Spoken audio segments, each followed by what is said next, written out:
মানে আমাদের বিএনপির দুর্দিনে যারা ছিল অথবা দুর্দিনে যারা আমাদের বিরুদ্ধে ছিল, এখন সুদিনে এরা আমাদের পক্ষে, এবং এদেরকে আমাদেরকে নিয়ে আসতে হবে। এই যে আবুল সরকার আওয়ামী লীগের একটা এজেন্ট, সে বিভিন্ন জায়গায় প্রচারণা, গান গান গান বাদ্য দিয়া প্রচারণা, আওয়ামী লীগের প্রচারণা চালাইতো। আর ওই আবুল সরকারের বিএনপির প্রোগ্রামে আনছে প্রচারণা চালানোর জন্য। এতদিন চালাইছে, আওয়ামী লীগের প্রশংসা করছে, এখন বিএনপির, মানে বিএনপিতে বাউল নাই, বিএনপিতে বাউল শিল্পী একটা আনা যাইব না, এরকম কিছু নাই, ওরেই নিয়ে আসতে। আর এই বাইঞ্চতগুলার সামনেই যেগুলা নিয়ে আসছে, এই বাইঞ্চতগুলার সামনেই কিন্তু সে উস্কানিমূলক কথা বলছে, সারটা পরিকল্পিত।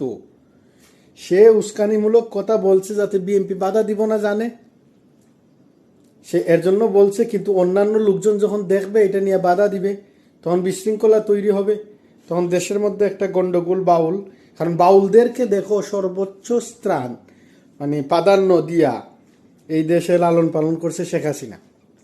তার কারণ মমতাজ রে এই যে একটা বেশ্যারে নিয়ে আসছিল, মানে সংসদ নাপাক করার জন্য।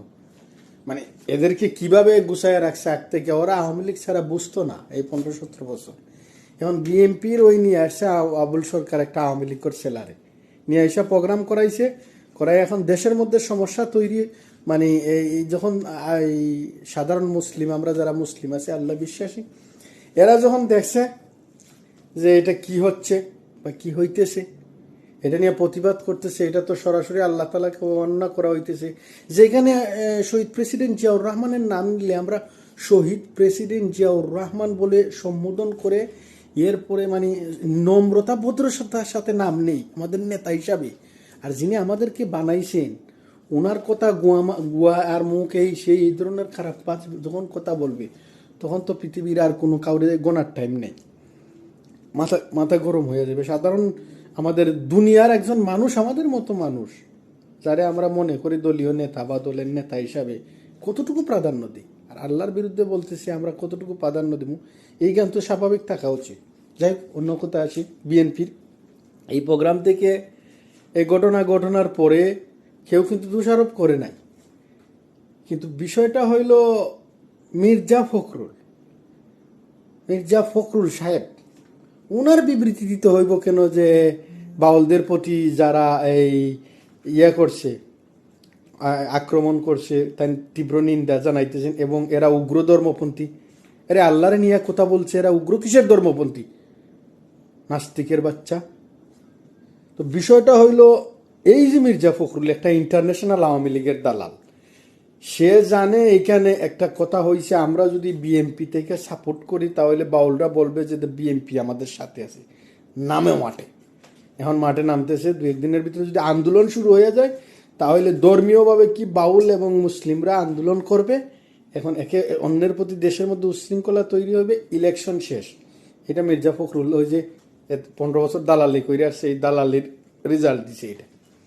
আপনারা মানেন না মানেন, বুঝছেন, একটা দালাল আমার দৃষ্টিতে। কারণ না হইলে কেন এখন বাউলদের পক্ষে কথা বলতে হবে? এখন আপনি চিন্তা করেন, আপনি কি বাউলের পক্ষে থাকবেন, না বিএনপির পক্ষে থাকবেন, না ইসলামের পক্ষে থাকবেন? আপনি ডিসাইড করেন। আপনি তো বিএনপি করেন, আমি বিএনপি করি, আপনি কার পক্ষে থাকবেন? ডেফিনেটলি আমি ইসলামের পক্ষে থাকবো, পরে বিএনপি, পরে অন্য কিছু। কিন্তু ওই জায়গায় ফিতনাটা কি তোর ওই চিন্তা করছে যে 2-4-5 জন বাউল আর আমাদের দলের 99% মুসলিম, আমাদের 80% মানুষ আমাদের দলের মুসলিম, 95% আমাদের দলের মানুষ হলো মুসলিম। এখানে আমি 90% তুই 1% নিয়ে কথা বলি কিভাবে? মির্জা ফখরুল এটা চিন্তা করছে। এটা মানে কি বলবো এখন, বলতে বলবা হে তুমি বিএনপি করো, তুমি দল করো। মির্জা ফখরুল একটা দালাল, সোজা হিসাব সে একটা দালাল। এখন এই দালাল দলটারে ধ্বংস করছে। এই 15 বছর ধরে একটা আন্দোলন হয় নাই, বড় আন্দোলন হইতে দেয় নাই। মানে কেন্দ্রতে কি বড় ধরনের একটা প্রোগ্রাম যে এটা মানে পরিচালনা করব, এই অকাতি ছিল না। এখন আবার উস্কাইতেছে যাতে ইলেকশনটা পিছাইয়া যায়, পিছাইলে সে বাইসা গেল। সে তো আওয়ামী লীগের দালাল, 15 বছর সেফটি ছিল। মরছে তো সাধারণ যারা ছিল কর্মী, এরা কিছুদিন পরে আরো মরবে।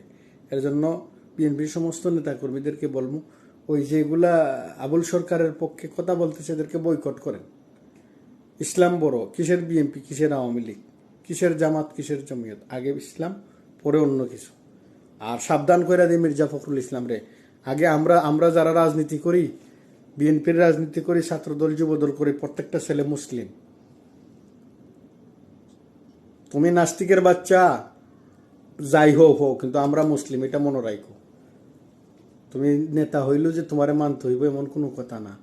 এখানে আঘাত দিয়া কথা বলবা, সার দেওয়া হবে না, তোমারে সার দেওয়া হবে না। আর শহীদ প্রেসিডেন্ট, তুমি তো এমন একটা নাস্তিক বলছো আমরা শরিয়া আইন মানি না, আর বিসমিল্লাহ আমরাই চালু করছি। শহীদ প্রেসিডেন্ট জিয়াউর রহমানে বিসমিল্লাহ এই সংসদে নিয়ে আসছেন।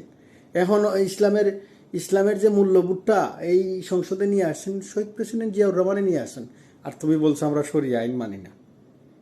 ইসলামের প্রথম বিষয়টাই বিসমিল্লাহ, আল্লাহর নামে শুরু করো, ওইটাই আমরা নিয়ে আসছি। আর তুমি তো আমরা বিসমিল্লাহ মানি না, নাস্তিকের বাচ্চা। তোমার কারণে আমরা বিতর্কিত হইতে হয়েছি। ভালো থাকেন, সবাই দোয়া করবেন, আর এই নাস্তিকরে বয়কট করেন, তা হোক সে আমাদের দলের।